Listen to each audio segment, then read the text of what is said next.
So I'm speaking with Rahman Altin, who is a Turkish composer whose recent score for The Butterfly's Dream is garnering some fantastic attention and praise. The film follows two struggling young poets living in Turkey at the start of World War II. As they both contract tuberculosis, they also fall in love and find a new way at looking at their struggling life. His score won the Public Choice Award at this year's World Soundtrack Awards at the 40th Film Festival of Ghent. It is also Turkey's official entry for Best Foreign Film for this year's Academy Awards. The film itself is a beautiful story told in the visual style of classic cinema. Ramon's score was an essential part to the big emotional resonance of the film and is by far one of the best of the year, in my opinion. And thank you, Ramon, so much. It's so wonderful to speak again. Well, thank you very much for your great comment, and it's exciting. Yeah, we have a huge adventure going on for some time, Oh, and yeah.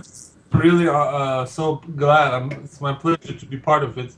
So yes, we are here. So, tell me to start, what does music mean to you personally, and why did you decide to become a composer? What made you want to write music for films? Oh yeah, it's a very important thing in my life actually. So let me start from the beginning. Hmm. I watched Star Wars and Superman when I was 7 years old, and like 7 and 8, and they really changed my world at that time, as every kid in the world at these days. Hmm. And later on, it continued with E.T., Jaws, Raiders of the Lost Ark, and I was, as a child, I was impressed with these films as much as it can be. And I was watching them from videos and from TV's time every time. For example, maybe a couple times in a day. I memorized all the dialogues and everything, and it goes and goes. I was till this high school. I was finishing high school. Then I decided to go to a conservatory because my father was a musician and I was feeling that I was going to write music and everything. And that summer, I realized something. It was in the high, very interesting point of my life. All these films, which affected my life so deeply, has a common part, and they were all composed by Mr. John Williams. And at that moment, I realized that I also saw that I was listening to his music for years and time and time again. So I memorized all the orchestration, all the melodies, all the counterpoint, everything. So at that moment, I realized that I want to be a film composer. It was like I was 17, 16 years old.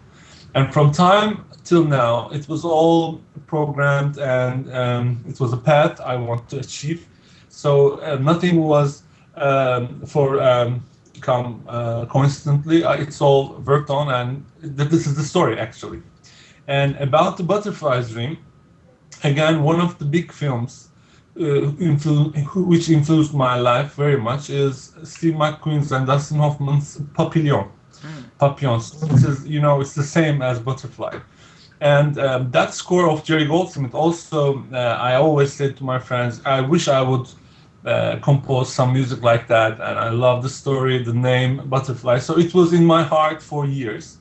And at the end, someday I just realized that one of my good friends, who's the director of this film, Yilmaz Erdogan, is shooting a film about poetry, and the name is Butterfly's Dream.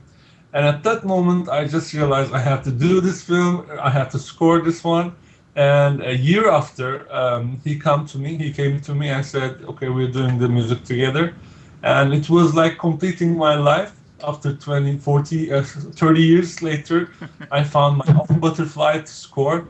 So I really connected to the film so much, and there's other points which also connects me to the film. But the thing is, this butterfly team was in my life for so long, and it's at last I had a chance to score my own butterfly. Well, it was a wonderful film, and you brought it here to Los Angeles at the Society of Composers and Lyricists, and it was an amazing screening. And I love the film so much. It just Thank you. connected with me, and your music was so emotionally moving. and it was directed. You mentioned by Yilmaz, who handled the material wonderfully. So when you first started speaking with him about the music, what kind of discussions did you have? What did he want? What did you want? What were the goals for the music? What did you kind of initially talk about?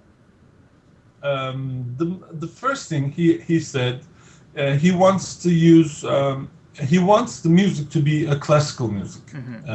like the Hollywood golden era and like that. And he said if somebody says this is not classical music, he's not going to buy it from me. So instead of using 1940s Turkey's atmosphere musically, like a little bit more. Cultural ethnicity. I'm not talking about Middle Eastern sound, but Turkey at that times had their Turkish classical music, which was so popular that days.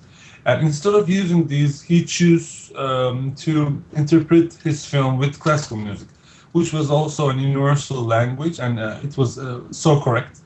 And so I started, and very important for composers, he had so little temp tracks, like three or four for a 2 hour film, two or three, three or four little cues, and so I was basically free to fly. So and there's another rare thing which happens. Yilmaz was here in Los Angeles, and we decided to build up editing room in my studio for him. So we spent like 2 months together in my studio. He edited the film in another room, and he was sending me the scenes, and I was just composing some themes and everything, sending back to him. It was an unbelievable chance for me, and it was a really, really good experience. And it was slightly easy because we didn't lose time, and for example, at some scenes I was composing a theme, and he was saying, "Oh, this theme would be great for this scene," and like this, we changed ideas and everything. So after this, like 7 months, 7 weeks, sorry, he left for the final cut to Istanbul, and after that, I had like 4 weeks to finish the score. And so in total, it was like three months that I worked on writing the music. But last 1 month was a really busy month.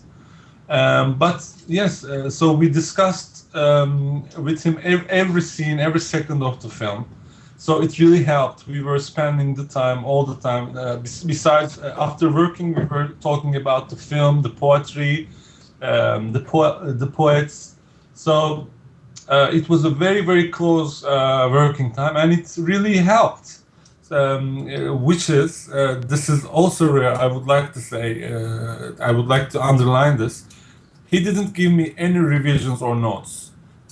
Every cue I wrote, which was like 70 cues, all of them just fit perfectly, and it was again a highlight for my life and career.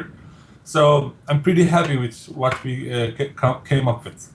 I think a lot of composers would be jealous of you for that experience, Yeah, for no revisions, yeah. no temp track. Very rare.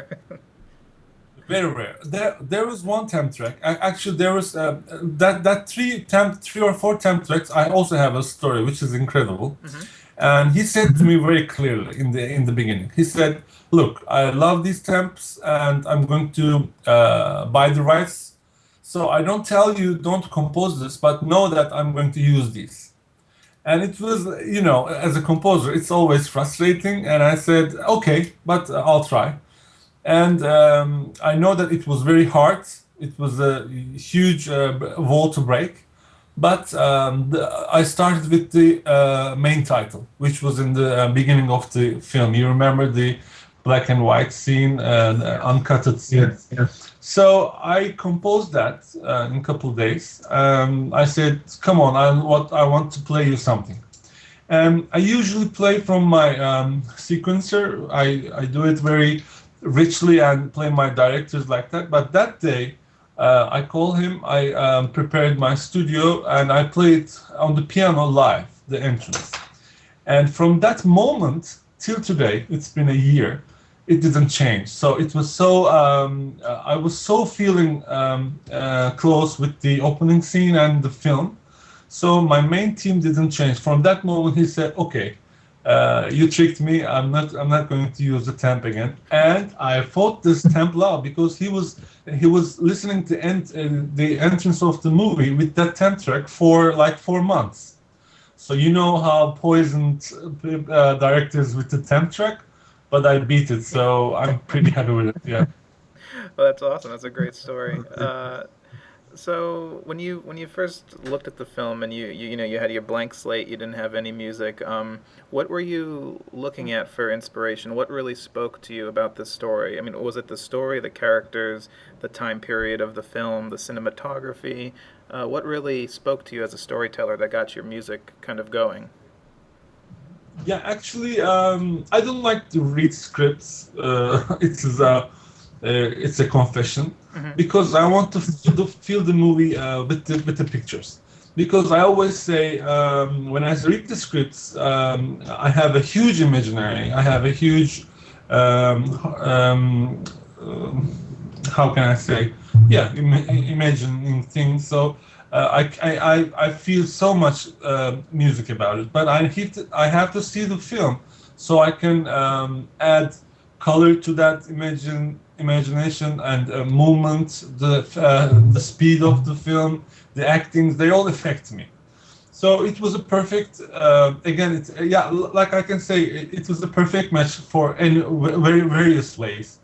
Like the film came to me with the first cut, so it was slightly finishing, and the the director of photography is beautiful. So it touched me at the first second I started the movie, and the actors were incredible. I had to say I never saw people in Turkish cinema who lost, they lost around 40 pounds each actor to give this sickness to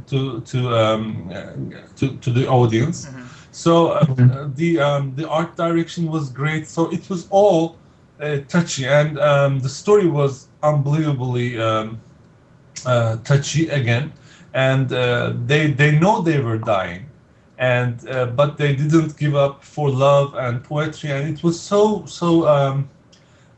unbelievable strong story, and so it took me to his hands at the first moments that I started the film, and I know that it will be smooth and very sentimental music. I know it has to be. And the challenge was the film was sad itself, the story, but they were not. They were pretending that they are not dying, and their love to poetry. And it was like it was keeping them alive. So I have to use this positive melodies, but I always said the music is like like a sadness, but washed with tears. So it has this positive feeling. It has to be has this positive feeling inside. So I always take this thing in my mind, and all the melodies, all the um, music was composed with these feelings. So I think I really achieved this because when you listen to soundtrack separately, you feel like it's a very how can I say positive love themes and but when you connect it with these scenes, it covers the story but gives this hope also. And I connect this to poetry in my heart. So it is like poetry. It writes something, but it says something else under beneath. So I try to achieve that. I hope I did it.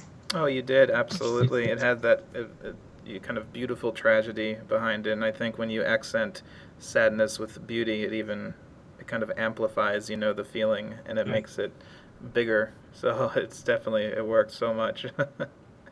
Um, so you've been traveling all over the world now showing the film in different countries, and the reception Yeah. has been tremendous. You won the Public Choice Award in Ghent, and so you bring it to Los Angeles. What does it mean to you that your music is connecting and resonating with so many people around the world? How does that feel? Uh, Actually, I'm living the best days of my life, I can say so far, because every musician have this ego, and I believe my music is the best, or else I couldn't finish it. I would do it again and again and record. But I'm a very perfectionist Hmm. composer. I did my best, and uh, I know that it is beautiful. But hearing this from other people is I can't tell how it feels. It's amazing, and I'm a very lucky composer that had this opportunity to compose a score for a love film, a film about poetry. So the scenes are so beautiful, the pictures are beautiful, story is so touchy. But hearing everybody is telling me how they impressed about the music, how it was touchy and it is so deep and loud. So hearing this all over the world from many people that I never seen in my life, so it is really unbelievably feeling great. And the other thing is, I feel again so lucky because I'm in Los Angeles for a couple of years, and doing some stuff and getting busy here. But this huge attention come from my own country. So it was again another luck for my life. And again, I would like to thank Yilmaz because the film is so strong, and everybody sees the movie, falls in love at that moment, as you can tell. You also witnessed that. So it's interesting. In Ghent, like I'll have a story to tell. After I get this award, we went to a pub to have a couple drinks and celebrate.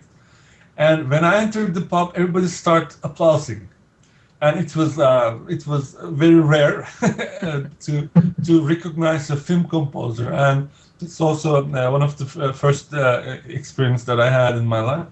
So we just had to sign some CDs and everything. So it's great. Actually, I feel very lucky nowadays. Well, it's warranted, and it's definitely deserved, and you did such an amazing job and work, and uh, Thank- I also wanted to ask you, you told a great story to Joel when he was talking to you at the SEL screening about your uncle, right? yeah, yeah, yeah. Well, Yeah, you this during while you're working, this became a personal connection to you. Yeah, it is actually it's like a miracle, not a story, but it is incredible. Which is our art direction and the costumes are very successful, and this sanatorium in 1940 was real.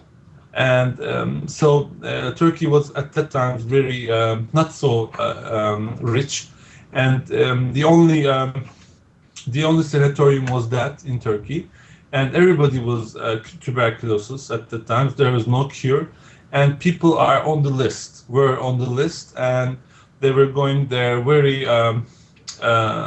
They select people to take into the hospital with on the list. So and during scoring, I realized something. These guys has had their robes from the sanatorium, which they take a rest in the garden, eat and stuff. And I think I know these robes from somewhere. They come very familiar to my eye. And I just figure out that I have a picture of my own uncle with that kind of a robe. And I said, it can't be, but just want to check. And check that I just saw that I have my uncle having a rest on a chair in the garden of a sanatorium, which has the same robe. And just called my aunts and my family and learned that my uncle were tuberculosis again, like these guys, and went to same sanatorium in the same year that guys were there. So probably they were friends. And also my uncle died from tuberculosis, and also he married with his wife. Also were tuberculosis, and he met her at the sanatorium. So because that days people are always marrying with the same diseased wives and husbands. So it was at that moment, I'm not ashamed to tell, I started to cry, and something happened to my heart, and it didn't go away till today actually. And I started to compose, feeling with this, remembering my uncle and knowing that they were friends with the guys who I was scoring their lives. That's So amazing. yeah, this is real, and I can't believe still how it's come to me. I think it's a miracle. That's stunning. That and just to make the kind of to bring film into your personal life and to make the film something that special. And I think that kind of represents the power of movies, and how it affects us all. Yes, But thank to wrap up, I always like to ask composers this one question. So, if you could score any film ever made with no disrespect to the original composer or the original score, which film would you choose? Oh, this is a hard one. And do I have to tell one movie? Oh yeah, one or a couple. Which ones that you would love to have it had a chance to score? Oh, I don't know. Let me say one thing. I would like to. Let me think a little bit then. Okay. Um, yeah, I love E.T. so much. Again, Papillon is one of my bests. And uh, did you know about my Star Wars collection? I I saw a have this. picture. I saw a picture of, and I was going to ask you, and you mentioned it. You seem to be a huge Star Wars fan. Yes, I have. This is unofficial, but I have the second largest collection of Star Wars in the world. Wow. So I'm obsessed with it. So I don't. I would like to say Star Wars, but I can't say. I don't know why. Maybe my respect for Mr. John Williams, but Of course. Star Wars can be. I love Forrest Gump. Uh, so I think I would say some sentimental or touchy movies, but if I had to choose, let me say Papillon. It's an excellent choice. Yes. Excellent choice. Well, Ramon, thank you so much for talking today and talking about your process and sharing everything. It's an honor and as a I, fellow Turk to another, thank you so much. I thank you very much.